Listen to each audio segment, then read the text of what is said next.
In 2001, Skoda caused a stir in the market, similar to the one when it introduced the Octavia. The new Superb model broke all the molds in the mid-size class, to the point that some considered it an upper-class limousine. Today, it's an affordable car with solid German mechanics and incredibly durable engines. However, the years take their toll. The Skoda Superb, unveiled at the Frankfurt Motor Show in 2001, shocked many. The first impression was that a brand still associated with the Felicia had suddenly taken a giant leap, attempting to enter the E segment, the upper class. Only experiencing the car could temper these feelings. Even then, and even in the most premium versions, the materials weren't exactly top shelf, and a closer look at the model brought to mind many associations with the Passat, then the B5. What kind of car is it, and who is it for? Although the Superb has a lot in common stylistically with the Passat, it is significantly larger. It is even slightly larger than the Audi A6, then C5, a car from the upper class. This is why for years there was no clear definition of how to classify this model. Its wheelbase of 2,809 millimeters also placed it in the E segment, and with this dimension, it was one of the larger cars. It's the Superb that makes it easier to understand that class isn't just about dimensions, but also about equipment, technology, build quality, and above all, price. Back then, Skoda wasn't targeting the Audi A6 customer at all. It was targeting mid-range buyers, whom it needed to offer something more, but at an affordable price. In this case, simply more car. Technically, the Skoda Superb had everything it needed to be positioned in the upper class, including a chassis shared with the Passat and Audi A6. Multi-link front and rear suspension provided excellent handling and ride comfort. It also featured large, powerful engines mounted longitudinally under the hood, like the Passat and A6, and automatic transmissions. The only thing missing was four-wheel drive. Today, the Superb should be viewed as a larger alternative to the Volkswagen Passat. It looks similar, shares a nearly identical dashboard and equipment, and shares many parts, including virtually the same engines. Although the Superb was undoubtedly designed as a limousine, it's difficult to call it a Skoda limousine from 20 years ago. Nevertheless, there's plenty of space in the back, and as if that weren't enough, the right-hand rear passenger can fold down the front seat backrest to create a footrest, allowing them to travel with their legs straight out. In the summer of 2006, the facelifted Superb was unveiled, featuring modified taillights, a revised front bumper, and a new radiator grille. A luxurious Lauren and Clement trim was also unveiled, along with a 2.0 TDI engine. The interior remained largely unchanged: steering wheel, instruments, and trim details. Who is the Skoda Superb for today? It seems to be for someone who wants a Passat but needs, for some unspecified reason, more rear space. The Passat B5 has plenty of it. Therefore, in my opinion, it's a car that anyone who wants a Passat will buy. What engines were installed? The Skoda Superb featured the same engines that previously powered the Volkswagen Passat B5 and Audi A4 B5, as well as the Octavia, among others. The engine codes may differ, but the design is essentially the same. The only significant difference between the Passat and Superb was the 2.0 TDI engine, installed in the Skoda since 2005. This unit only appeared in the Passat B6, as its production began in 2005, ending the production of its predecessor. Customers had an excellent choice of engines, both petrol and diesel. The entry-level model was a 2.0-liter naturally aspirated engine with a modest 115 horsepower. More power and dynamics came from the 1.8 turbo, generating 150 horsepower and significantly more torque from lower revs. Despite being the smallest engine in the range, it was one of the most dynamic. The Superb 1.8T accelerates to 100 km per hour in 9.5 seconds. The Superb V6, with its 2.8-liter, 190 horsepower engine, accelerated 0.3 seconds slower, but only because it was paired with a 5-speed automatic transmission. The 2.8-liter, 193 horsepower unit is faster, accelerating the Superb to 100 km per hour in 8 seconds with a manual gearbox. The automatic transmission takes a slower 9.4 seconds. Interestingly, some sources make no mention of this less powerful V6 variant, engine designation BBG, at all. The diesel range featured several engines based on 3 designs. The smaller and well-known 1.9 TDI was available in several power outputs, ranging from 101 to 130 horsepower. The newer 2.0 TDI with unit injectors, like the 1.9 TDI, developed 140 horsepower. The 2.5 TDI V6 diesels with 155 or 163 horsepower were significantly more powerful and prestigious. The Superb was available with 5-speed and 6-speed manual gearboxes, as well as 5-speed ZF automatics. 5-speed gearboxes were available for petrol engines, while 6-speed manuals were available for the 2.0 TDI and 2.5 TDI diesels, both variants. Automatics were paired with the 1.8T, 2.8 volt 6, 1.9 TDI, 130 horsepower, and 2 versions of the 2.5 TDI. Which engine to choose? In my opinion, choosing an engine is very easy for this model, as the rule of thumb is, the more power, the higher the maintenance costs, and the less power, the lower the costs. The 2.0 engine is the cheapest to service and the most durable. The 8-valve unit has a very simple design and doesn't suffer from any typical problems. The only drawback is a lack of power. It handles gas perfectly. The more powerful 1.8 turbo variant is also durable, but not as simple. It has a complex 20-valve cylinder head, and due to the supercharging, it can cause further problems. Remember, we're talking about 20-year-old engines with mileage often closer to 400,000 kilometers than 100,000 kilometers.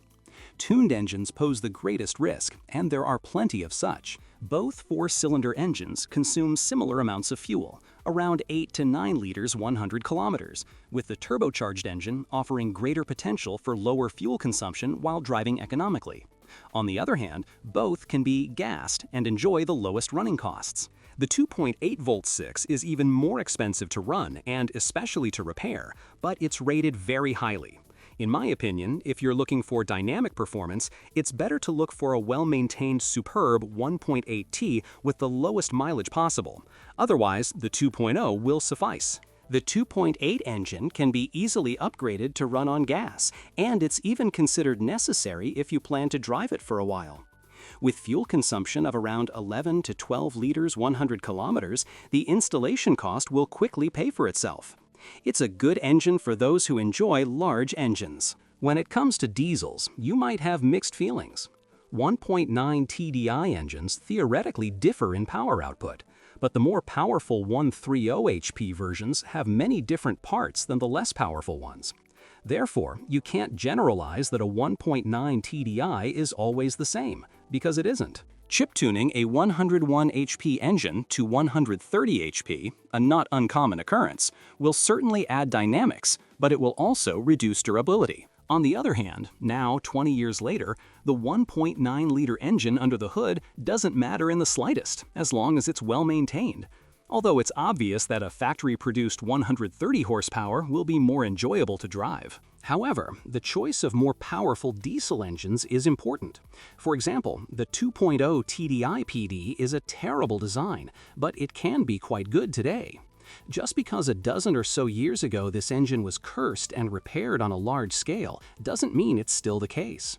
If the engine is still running today, it either came from a less defective batch, was replaced, or was thoroughly repaired. Nevertheless, this is a highly risky engine, and it's important to know the car's history thoroughly. In this case, low mileage isn't necessarily an advantage. All 4-cylinder diesels are renowned for their very low fuel consumption, at 5 to 6 liters 100 kilometers. It's also worth noting that the 2.0 TDI engine was equipped with a DPF system as standard, but it's hard to find a car today that still physically has one. An even greater risk is buying a Superb with a 2.5 TDI engine, which is riddled with flaws and has a less than durable injection system. Furthermore, there's no justification for choosing this engine when petrol engines of similar power are much more efficient and run seamlessly on LPG, so daily driving costs are similar. Typical faults. Many of the faults found in this car are due to its age and mileage. Objectively durable and reliable versions today experience various problems, often caused by previous interventions. However, when it comes to typical issues, they are few and far between. In the 1.8T, pay attention to the engine's operation and any chattering in the cylinder head. If this occurs, the engine is likely in need of repair. Knocking in the drivetrain can be caused by a worn dual-mass flywheel. The 2.0 engine, the only one without a dual-mass flywheel, usually causes the fewest problems. The biggest problem comes with buying a diesel engine. 1.9 TDI engines currently have one common problem: wear and tear due to neglect. Another characteristic of these engines is the numerous combinations of users who tune them themselves or replace them with more powerful ones. Even selecting parts based on the VIN can be a challenge. Anything can happen to a 1.9 TDI diesel, but if the engine is well maintained, it will last a long time. All variants were equipped with a dual-mass flywheel.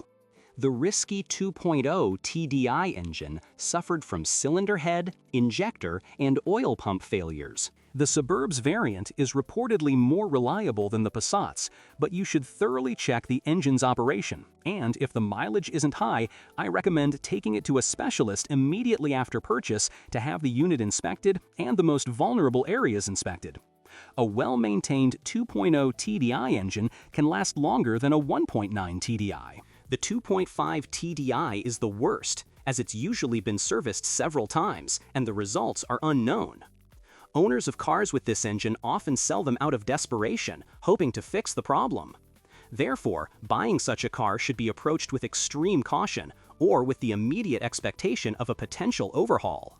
Unfortunately, due to its 6-cylinder design and 2-cylinder heads, it won't be cheap. However, it's still much cheaper than V6 engines from other brands. When it comes to other common Superb faults, the front suspension is definitely worth mentioning. It's not very durable, and the first play quickly leads to more, so it's completely uneconomical to replace a single control arm, or at least it's worth replacing a complete set per wheel.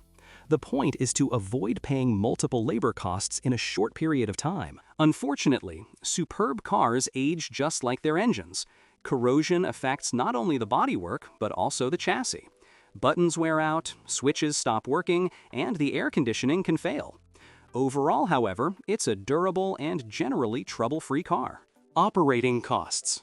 Faults are one thing, as they occur in every car that's a dozen or so years old, especially 20. Operating and repair costs are another.